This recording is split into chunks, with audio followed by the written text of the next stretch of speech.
എന്നുവെച്ചാൽ അനിമൽസ് കാണാനുള്ള ഒരു വൈബിനുള്ള ഒരു ട്രക്കിംഗ് ആണ് നൈറ്റ് റൈഡ് കൊടുക്കുന്നത്.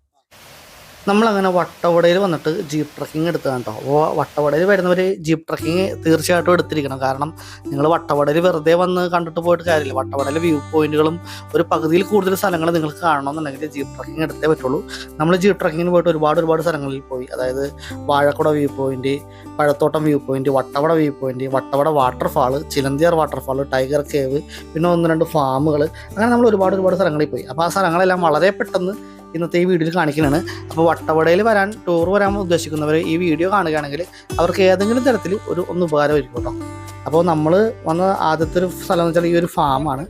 Berry Bliss organic strawberry farm എന്നാണ് ഈ ഫാമിൻ്റെ പേര്. ഈ ഫാമിനെ കുറിച്ചുള്ള ഒരു വീഡിയോ നമ്മൾ സെപ്പറേറ്റ് ആയിട്ട് ചെയ്തിട്ടുണ്ട്. കാര്യം ഈ ഒരു വീഡിയോയിൽ ഈ ഫാമിൻ്റെ കാഴ്ചകൾ ഫുള്ള് കാണിച്ചു കഴിഞ്ഞാൽ വീഡിയോ ലെങ്ത്ത് കൂടിപ്പോകും. അതുപോലെ നമ്മൾ മറ്റു സ്ഥലങ്ങളിൽ പോകുമ്പോൾ അവിടത്തെയും ഡീറ്റെയിൽ ആയിട്ട് കാണിച്ചു കഴിഞ്ഞാൽ മൊത്തത്തിൽ നമ്മുടെ വീഡിയോയുടെ ലെങ്ത്ത് കൂടിപ്പോകും എന്നുള്ളതുകൊണ്ട് നമ്മൾ ഓരോരോ ഇതായിട്ട് ചെയ്തിട്ടുണ്ട് കേട്ടോ. അപ്പോൾ അവിടെ സ്ട്രോബെറിയും പാഷൻ ഫ്രൂട്ടും അങ്ങനെ ഒരുപാട് സംഭവങ്ങളൊക്കെ ഉണ്ട്. അതൊക്കെ നമുക്കവിടെ കഴിച്ച് നോക്കാനുള്ള അവസരമുണ്ട്. അതുപോലെ തന്നെ നമ്മൾ ട്രക്കിങ്ങിന്, അതായത് ജീപ്പ് ട്രക്കിങ്ങിന് വരുമ്പോൾ ഓരോ സമയത്ത് ചിലപ്പോൾ ഓരോരോ ഫാമിലേക്കായിരിക്കും കൊണ്ടുപോകണം. കാര്യം വട്ടവടയിൽ ഒരുപാട് ഫാമുകളുണ്ട്. അപ്പോൾ ജീപ്പുകാരന് ഫാമുകാരോടുള്ള പരിചയവും അല്ലെങ്കിൽ ഓരോ സമയത്ത് ഏതൊക്കെ കൃഷിയാണ്, ഏതൊക്കെ സ്ഥലങ്ങളിലാണ് ഫാമിങ് ശരിയാക്കണമെന്ന് അറിയാൻ പറ്റില്ല. അപ്പോൾ ആ ഒരു ലൊക്കേഷൻ അനുസരിച്ച് ഫാമിങ്ങുകൾ മാറി കൊണ്ടുപോകാൻ സാധ്യതയുണ്ട്. അപ്പോൾ ഇതാണ് നമ്മുടെ ഡ്രൈവർ, നമ്മുടെ കൂടെ ഉണ്ടായിരുന്നത് രാജേഷ്. അപ്പോൾ രാജേഷ് എന്നുള്ള കമ്പനിയൊക്കെ ഉണ്ട്, നമുക്ക് വീഡിയോ എടുത്ത് തരും, നമ്മളെ ഹെൽപ്പ് ചെയ്ത്. അത് അവിടുത്തെ പൊതുവെ ഡ്രൈവർമാരെല്ലാവരും അങ്ങനെയൊക്കെ തന്നെയാണ്. ഇനി പ്രശ്നക്കാരുണ്ടോയെന്ന് എനിക്കറിയില്ല, പക്ഷേ അവിടെ എല്ലാവരും പൊതുവെ കമ്പനിയുള്ളവരാണ്. അപ്പോൾ നമ്മുടെ ഇതിൽ സ്ട്രോബെറിയും ബ്ലാക്ക്ബെറിയൊക്കെ കഴിച്ചു നോക്കാനാണ് അവിടെ നിന്ന് കിട്ടിയത്. നമ്മൾ കുട്ടികളെക്കായിട്ടൊക്കെ വന്നിട്ടുണ്ടെങ്കിൽ അവിടെ നിന്ന് സ്വയം പറിച്ച് അതിൻ്റെ വീഡിയോ എടുക്കാനും ഒക്കെ അവർ സമ്മതിക്കും കേട്ടോ. അങ്ങനെ നമ്മൾ രണ്ടാമത്തെ ലൊക്കേഷനിൽ വന്നതാണ്. അപ്പോഴേക്ക് നമ്മുടെ രാജേഷിന് ഒരു കോൾ വന്നിട്ട് ഒരു എമർജൻസി ഹോസ്പിറ്റൽ കേസായിട്ട് രാജേഷ് തിരിച്ചു പോവുകയാണ്. നമ്മളൊരു വ്യൂ പോയിന്റിൽ കൊണ്ടുവന്നാക്കി. ഇത് വാഴക്കുട വ്യൂ പോയിന്റാണ് കേട്ടോ. ഓപ്പോസിറ്റ് കാണുന്നത് കൊട്ടക്കാമ്പൂർ വില്ലേജൊക്കെയാണ് നമ്മൾ ഓപ്പോസിറ്റ് കാണുന്നത്. നമ്മുടെ നായാട് എന്ന് പറഞ്ഞ സിനിമയുടെ ഷൂട്ടിംഗ് ലൊക്കേഷനൊക്കെ നമുക്ക് ഓപ്പോസിറ്റ് സൈഡിൽ കാണാൻ പറ്റും. നല്ലൊരു വ്യൂ ആണ്, നല്ല കാറ്റൊക്കെ ഉള്ള നല്ലൊരു സൈലൻറ്റ് ഏരിയയാണ്. അപ്പോൾ നമ്മളവിടെ നിർത്തിയിട്ട് വേറൊരു ജീപ്പും ഡ്രൈവറെ റെഡിയാക്കിയിട്ടുണ്ട്. അപ്പോൾ രാജേഷിൻ്റെ അനന്തരവൻ തന്നെയാണ് നമുക്ക് അടുത്ത വണ്ടിയായിട്ട് വന്നത്. പുള്ളി ഭയങ്കര കമ്പനിയായിരുന്നു. ഈശ്വർ എന്നാണ് പുള്ളിയുടെ പേര്. പുള്ളിയുടെ ഞാൻ കാണിച്ചു തരാം, അടുത്ത ഭാഗത്ത് പുള്ളി വരുന്നുണ്ട്. അങ്ങനെ നമ്മൾ അവിടെ നിന്ന് അപ്പോൾ നമ്മുടെ ഫാമിൽ നിന്ന് വന്ന സ്ട്രോബെറിയും കുറച്ച് സാധനങ്ങളൊക്കെ മേടിച്ചിട്ടുണ്ട്. അപ്പോൾ അതൊക്കെ അവിടെ നമ്മൾ കഴിച്ചൊക്കെ നോക്കണതാണ്. കുറച്ച് സമയം അവിടെ കിട്ടി. അങ്ങനെ അതൊക്കെ കഴിച്ച് ഇതിൽ വസ്ത്രമൊക്കെ സ്ട്രോബെറിയൊക്കെ കഴിച്ച് അങ്ങനെ ഇരിക്കണതാണ്. വാഴക്കുട വ്യൂ പോയിന്റ് ഇത് നമ്മൾ നേരെ പോയത് ചിലന്തിയാർ വാട്ടർഫാളിലേക്കാണ് കേട്ടോ. അപ്പോൾ ചിലന്തിയാർ വാട്ടർഫാളും ഉണ്ട്, അവിടെ ടൈഗർ കേവും ഉണ്ട്. രണ്ടും ഒരേ ലൊക്കേഷനിൽ തന്നെയാണ്. അപ്പോൾ ഇതാണ് നമ്മുടെ ഈശ്വർ കേട്ടോ. ഈശ്വർ നമ്മളുടെ കൊച്ചിനെയൊക്കെ എടുത്ത് നടക്കുന്നുണ്ട്. കാര്യം നമുക്ക് കൊച്ചിനെയും പിടിച്ച് നടക്കാമെന്ന് വെച്ചാൽ കുറച്ച് ടാസ്ക് ആയിരുന്നു. കാര്യം കയറ്റവും ഇറക്കമൊക്കെ ഉണ്ട്. അപ്പോൾ ഈ കാണുന്നതാണ് ചിലന്തിയാർ വാട്ടർഫാൾ. അവിടെ കുറച്ച് കേവും കാര്യങ്ങളൊക്കെ ഉണ്ട് കേട്ടോ. ടൈഗർ കേവ് ഉണ്ട്, അതുപോലെ മറ്റു ചെറിയ കേവുകളൊക്കെ ഉണ്ട്. അതുപോലെ ചെറിയൊരു പാലം, ഒരു മരത്തിൻ്റെ ഒരു പാലമുണ്ട്, അത് കയറി വേണം അപ്പുറത്തേക്ക് പോകാൻ. വലിയ റിസ്ക്കുള്ള സംഭവമൊന്നുമില്ല, എന്നാലും നമുക്ക് ചെറിയൊരു പേടിയുണ്ടോ വഴുക്കൽ വല്ലതും ഉണ്ടോയെന്ന്. അപ്പോൾ നമ്മൾ അത് നടന്ന് അപ്പുറത്ത് നിന്ന് ടൈഗർ കേവ് കണ്ടിട്ട് ഇതേ വഴി തന്നെയാണ് നമുക്ക് തിരിച്ച് പോകാറുള്ളത് കേട്ടോ. അപ്പോൾ അതിനെക്കുറിച്ചുള്ള ഡീറ്റെയിൽ വീഡിയോ നമ്മൾ ചെയ്തിട്ടുണ്ട്. അത് എൻ്റെ സ്ക്രീനിലും ഡിസ്ക്രിപ്ഷനിലും കൊടുത്തേക്കാം, ഒന്ന് കയറി കണ്ടേക്കാം. അപ്പോൾ ഈ കാണുന്നതാണ് ടൈഗർ കേവ്. അതിനുള്ളിൽ കൂടി നമ്മൾ മുകളിൽ കൂടി കയറി വരണം. അങ്ങനെ ഒരു ടാസ്ക് പരിപാടിയുണ്ട്. അപ്പോൾ അതൊക്കെ നമ്മൾ ആ ഡീറ്റെയിൽഡ് വീഡിയോയിൽ കറക്റ്റായിട്ട് കാണിച്ചിട്ടുണ്ട് കേട്ടോ. ഇതാണ് ടൈഗർ കേവ്, ആ ഗുഹ. ഉള്ളിലായിട്ട് കയറി മുകളിലായിട്ട് നടന്ന് കയറിയിട്ടൊക്കെ വേണം പോകാൻ. നമ്മുടെ വയറും ശരീരമൊക്കെ വെച്ച് കയറി പോകുന്നു, വലിയ കുഴപ്പമില്ലാണ്ട് പോകുന്നു. അതുപോലെ നമ്മുടെ കൂടെ ഡ്രൈവർ ഉണ്ടായതുകൊണ്ടാണ് കേട്ടോ. ഡ്രൈവർ നമ്മുടെ കൂടെ ആയിട്ട് ഉള്ളിൽ കൂടി വരികയും ചെയ്തു. അതുകൊണ്ടാണ് നമുക്ക് കയറാനുള്ള ധൈര്യം കിട്ടിയത്. ഇരുട്ടായതുകൊണ്ടാണ്. അങ്ങനെ നമ്മൾ അടുത്ത സ്ഥലത്തേക്ക് വന്നതാണ്. അപ്പോൾ അവിടെ വന്ന് അടുത്ത ലൊക്കേഷനിലേക്ക് പോകുന്നതിന് മുമ്പ് തന്നെ നമ്മളവിടെ കണ്ട ഒരു ചായക്കടയിലായിട്ട് കയറി. ഒരു തനി നാടൻ ചായക്കടയായിരുന്നു. നമുക്ക് നല്ല മാഗിയും ബ്രെഡ് റോസ്റ്റും സംഭവങ്ങളൊക്കെ. കാര്യം ഒരു ഉച്ച സമയമായിട്ടുണ്ട്. നമുക്ക് അത്യാവശ്യം ചെറിയ വിശപ്പൊക്കെ തുടങ്ങി, കുറച്ച് നടപ്പൊക്കെ കഴിഞ്ഞാണല്ലോ. തന്നെ നാടൻ അടപ്പും സെറ്റപ്പൊക്കെ ആയിട്ടുള്ളൊരു സെറ്റപ്പ് പറഞ്ഞിട്ടാണ്. അങ്ങനെ കടയുടെ അകത്ത് നമ്മുടെ ആളുകൾ വെയിറ്റ് ചെയ്തിരിക്കണം നമ്മുടെ ഫുഡ് ഐറ്റംസ് വരാൻ വേണ്ടി. ഇതിൽ സ്ഥലമൊക്കെ ചെറുതായിട്ടൊക്കെ വിശക്കെ ഉണ്ട് കേട്ടോ. അപ്പോൾ കടയുടെ അകത്ത് നിന്നുള്ള ആ വ്യൂ ആണ് ഈ കാണുന്നത്. അപ്പോൾ നമ്മൾ എത്തിയ സ്ഥലം എന്ന് പറഞ്ഞാൽ പഴത്തോട്ടം വ്യൂ പോയിൻ്റാണ് ഈ കാണുന്നത് കേട്ടോ. അത് കടയുടെ ഉള്ളിൽ നിന്നാണ്, പുറത്തുനിന്ന് ഞാൻ കാണിച്ചു തരാം.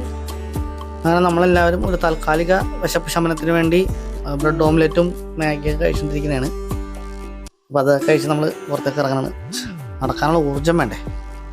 സംഭവം നല്ല ടേസ്റ്റ് ഉണ്ടായിരുന്നു കേട്ടോ. വേറൊന്നും കൊണ്ടല്ല, കുറച്ച് നടന്ന് വിഷമിച്ചതിൻ്റെ ക്ഷീണവും എല്ലാം കൂടിയാണല്ലോ കഴിക്കണത്. സാധനം നല്ല ടേസ്റ്റുള്ള ഐറ്റം ആയിരുന്നു.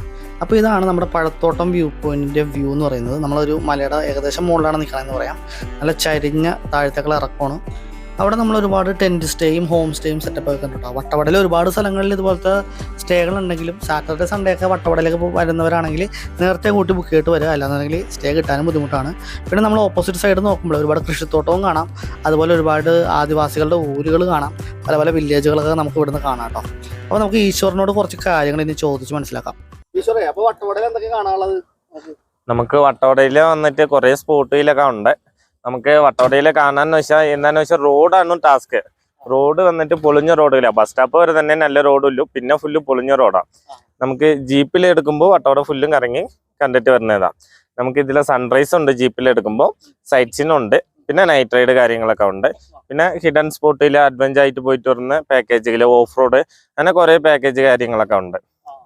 നമുക്ക് ഇൻസ്റ്റ ഐഡി ഉണ്ട് കേട്ടോ. ഇൻസ്റ്റ ഐഡി എന്താണെന്ന് വെച്ചാൽ ഗണപതി ജീപ്പ് സവാരിയാണ്. നമുക്ക് അതിൽ ചെക്ക് ചെയ്താൽ തന്നെ നമുക്ക് വട്ടവടേന്റെ കുറച്ചുള്ള ഐഡിയാസ് ഒക്കെ കിട്ടും. ജീപ്പ് സവാരി നമുക്ക് ഇതില് വ്യൂ പോയിന്റുകള്, വാട്ടർഫാൾസ്, പിന്നെ സ്ട്രോബെറി തോട്ടം, പിന്നെ വെജിറ്റബിൾ ഫാമുകളൊക്കെ വന്നിട്ട് സൈറ്റ് സീനിൽ കൊടുക്കുന്നതും. പിന്നെ നൈറ്റ് റൈഡിന് എന്താണെന്ന് വെച്ചാൽ അനിമൽസ് കാണാനുള്ള ഒരു വൈബിനുള്ള ഒരു ട്രക്കിംഗ് ആണ് നൈറ്റ് റൈഡ് കൊടുക്കുന്നത്. പിന്നെ സൺറൈസ് മോർണിംഗ് നേരത്തെ നമുക്ക് ടോപ്പ് വ്യൂ പോയിന്റിലിരുന്ന് നമുക്ക് സൺറൈസ് കാണുന്ന ഒരു ഇതൊക്കെ ഉണ്ട്. പിന്നെ അഡ്വഞ്ചർ ആയിട്ടുള്ള പാക്കേജ് കാര്യങ്ങളൊക്കെ ഉണ്ട്. പാക്കേജ് നമുക്ക് എത്ര രൂപ മുതൽ സ്റ്റാർട്ട് ചെയ്യണത്? സ്റ്റാർട്ടിങ് നമുക്ക് 2000 രൂപ മുതലുണ്ട്. 2000, 2500, 3500, പിന്നെ അങ്ങനെ കുറെ പാക്കേജുകളൊക്കെ ഉണ്ട്. സ്പോട്ട് കൂടുമ്പോൾ നൈറ്റ് വന്നിട്ട് 3500 400 ഇതെന്താന്ന് വെച്ചാൽ ഡിസ്റ്റൻസ് ആണോ, ഡിസ്റ്റൻസ് ചെക്ക് പോസ്റ്റ് കാര്യങ്ങളൊക്കെ ഉണ്ട്. അപ്പൊ അതിനുള്ള എക്സ്പെൻസ് ആണ് നമ്മൾ ഇതിൽ പറയുന്നത്. നമ്പർ കൊടുത്തോ, വട്ടവട വന്ന് ചെക്കന്മാരുകൾ വന്നോ വിളിച്ചോ അടിപൊളിയായിട്ട് ചെയ്തു കൊടുത്തേക്കാം. ഈശ്വറിന്റെ നമ്പർ ഞാനിവിടെ വെക്കുന്നുണ്ട്. അപ്പോൾ വട്ടവടയിലേക്ക് ട്രിപ്പ് വരുന്നവർക്ക് ജീപ്പ് ട്രക്കിങ്ങോ അല്ലെങ്കിൽ സ്റ്റേയോ അങ്ങനെ എന്താവശ്യം വേണമെങ്കിലും ഈശ്വറിനെ കോൺടാക്ട് ചെയ്യാവുന്നതാണ്. അപ്പോൾ ഈ കാണുന്നത് സ്റ്റേറ്റ് ഹോർട്ടിക്കൾച്ചർ മിഷന് കീഴിലുള്ള കുറച്ച് ഫാമും കാര്യങ്ങളൊക്കെ ഉണ്ടോ. അത് കഴിഞ്ഞ് നമ്മൾ അടുത്തൊരു വ്യൂ പോയിന്റ് എത്തി. ഇതാണ് മെയിനായിട്ട് വട്ടവട വ്യൂ പോയിന്റ് കേട്ടോ. അപ്പോൾ നമ്മുടെ ജീപ്പ് ട്രക്കിങ് ഏകദേശം അവസാന ഘട്ടത്തിലേക്ക് എത്തിയിട്ടുണ്ട്. അപ്പോഴാണ് നമ്മൾ വട്ടവട വ്യൂ പോയിന്റ് ഒക്കെ വരുന്നത്. പിന്നെ അവിടെ നിന്ന് നമ്മൾ വണ്ടി കുറച്ചും കൂടി പോയി കഴിഞ്ഞപ്പോഴാണ് നമ്മൾ വട്ടവട വാട്ടർഫാളിലേക്ക് എത്തുന്നത് കേട്ടോ. അപ്പോൾ അതിലേക്ക് നടന്നു പോകുന്നൊരു വഴിയാണ് ഈ കാണുന്നത്. ശരിക്കും പറഞ്ഞാൽ ഒരു പ്രൈവറ്റ് പ്രോപ്പർട്ടി കൂടി കയറിയിട്ടൊക്കെയാണ് നമ്മൾ ഈ സ്ഥലത്തേക്ക് വന്നത് എന്നാണ് എനിക്ക് തോന്നുന്നത്. അപ്പോൾ പ്രൈവറ്റ് പ്രോപ്പർട്ടി കൂടിയാണ് കയറി വാട്ടർഫാളിലേക്ക് പോകുന്നത്. വാട്ടർഫാൾ എന്ന് പറഞ്ഞാൽ കിടുക്കൻ വാട്ടർഫാളാണ് കേട്ടോ. സംഭവം അടിപൊളിയാണ്. നമ്മൾ അതിനോട് ചേർന്ന് നിൽക്കുമ്പോൾ ആ മുകളിൽ നിന്ന് ആ വെള്ളത്തുള്ളികൾ മിസ്റ്റ് പോലെ നമ്മുടെ മേത്ത് വന്ന് അടിക്കുന്ന വെച്ചാൽ സംഭവം അടിപൊളിയാണ്. ഓവറായിട്ടുള്ള വെള്ളവും കാര്യങ്ങളൊന്നുമില്ല, പക്ഷേ സംഭവം എന്തുകൊണ്ട് കണ്ടിരിക്കേണ്ട ഒരു കാഴ്ചയാണ്. പക്ഷേ എടുത്ത് പറയേണ്ടത് ആ വരുന്നൊരു വഴി, അത് കുറച്ചും കൂടി ഡെവലപ്മെൻറ്റിൻ്റെ ആവശ്യമുണ്ട്. ഞാൻ ക്ലിയർ ആയിട്ട് കാണിച്ചു തരാം. നമ്മളവിടെ എത്തിയ സമയത്ത് ഒരുപാട് സ്റ്റുഡൻസാണോ ഫാമിലി ആണോ എന്നൊക്കെ ഒരുപാട് ആളുകൾ അവിടെ ഉണ്ടായിരുന്നു. ഒരു ടീമായിട്ട് വന്ന ഒരു ബൾക്ക് ടീം അവിടെ ഉണ്ടായിരുന്നു. സംഭവം അടിപൊളി വ്യൂ ആയിരുന്നു കേട്ടോ. അപ്പോൾ ഇതാണ് വഴി കണ്ട. ചില സ്ഥലങ്ങളിൽ ചെളിയും വെള്ളമൊക്കെയാണ്, പക്ഷെ അത് കുഴപ്പമില്ല. ചെളിയും വെള്ളം എന്തെങ്കിലും ആയിക്കോട്ടെ എന്ന് നോക്കാം. ഈ പോകുന്ന വഴി കണ്ടല്ലോ, ഈ നടക്കണ വരമ്പ് പോലത്തെ സാധനം. അതായത് നമ്മൾ ഒരു കനാല് പണിത് കഴിഞ്ഞാൽ കനാലിൻ്റെ ആ ഇതില്ലേ ആ കെട്ടിൻ്റെ മുകളിൽ കൂടി നടന്നു വേണം നമ്മൾ പോകാൻ. ഒരു സൈഡിൽ കനാലിൽ വെള്ളം ഒഴുകുന്നു, മറു സൈഡിൽ കൊക്ക പോലെ ആഴമുള്ളൊരു സ്ഥലം. അപ്പോൾ അതൊക്കെ എന്തുകൊണ്ടും ഒരു ഡെവലപ്മെൻറ്റിൻ്റെ കുറവുണ്ട്. പിന്നെ പ്രത്യേകിച്ച് എൻട്രി ഫീസോ കാര്യങ്ങളൊന്നുമില്ല, ഫ്രീ ആയിട്ടുള്ള എൻട്രിയാണ്. അപ്പോൾ എൻട്രി ടിക്കറ്റ് മേടിച്ചാലും കുഴപ്പമില്ല. ആ സ്ഥലം ഒന്ന് ഡെവലപ്പ് ആക്കണമെന്നാണ് എൻ്റെ ഒരു ആഗ്രഹം. അപ്പോൾ ആ പോകുന്ന വട്ടവട വാട്ടർഫാളിലേക്ക് പോകുന്ന ഭാഗത്തുള്ളൊരു വ്യൂ പോയിൻ്റാണ് ഈ കാണുന്നത്. നമ്മൾ വണ്ടി നിർത്തിയിട്ട് ഈ ഭാഗത്ത് വന്നിട്ടാണ് വാട്ടർഫാളിലേക്ക് പോകുന്നത് കേട്ടോ. അവിടെ ചെറിയ സ്നാക്സും ടീക്കടയും ചെറിയ കഞ്ഞിയും വേറെ കിട്ടുന്ന സ്ഥലങ്ങളൊക്കെ ഉണ്ട് കേട്ടോ.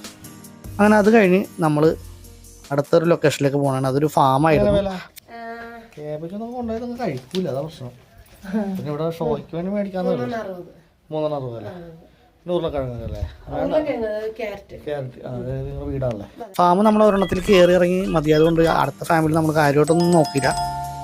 അപ്പോൾ വട്ടവടയിൽ നമ്മൾ താമസിച്ച സ്ഥലം, ഫാമുകൾ, വാട്ടർഫാളൊക്കെ നമ്മൾ ഡീറ്റെയിൽ ആയിട്ട് ഓരോരോ വീഡിയോ ആയിട്ട് ചെയ്ത് നമ്മുടെ ചാനലിൽ ഇട്ടിട്ടുണ്ട്. അതിൻ്റെയൊക്കെ ഒരു പ്ലേലിസ്റ്റും ക്രിയേറ്റ് ചെയ്തിട്ടുണ്ട്. അത് എൻ്റെ സ്ക്രീനിൽ കൊടുത്തേക്കാം, ഒന്ന് കണ്ടേക്കാം. വട്ടവടയിൽ വരുന്നവർ തീർച്ചയായും ആ വീഡിയോസൊക്കെ ഒന്ന് കണ്ടാൽ നിങ്ങൾക്ക് എന്തായാലും ഉപകാരപ്പെടുന്നതാണ്. അതുപോലെ തന്നെ വട്ടവടയിലെ ജീപ്പ് ട്രക്കിങ്ങിൻ്റെ വീഡിയോ നിങ്ങൾക്ക് ഇഷ്ടപ്പെട്ടു എന്നുണ്ടെങ്കിൽ തീർച്ചയായും ലൈക്ക് ചെയ്യുക, കമൻറ്റ് ചെയ്യുക. അതുപോലെ ഈ വീഡിയോ മാക്സിമം ഷെയർ ചെയ്തുകൊണ്ട് കൊടുത്തേക്കാം കേട്ടോ. അപ്പോൾ മറ്റൊരു വീഡിയോയുമായിട്ട് നിങ്ങളുടെ മുമ്പിലേക്ക് എത്തുന്നത് വരെ ബൈ.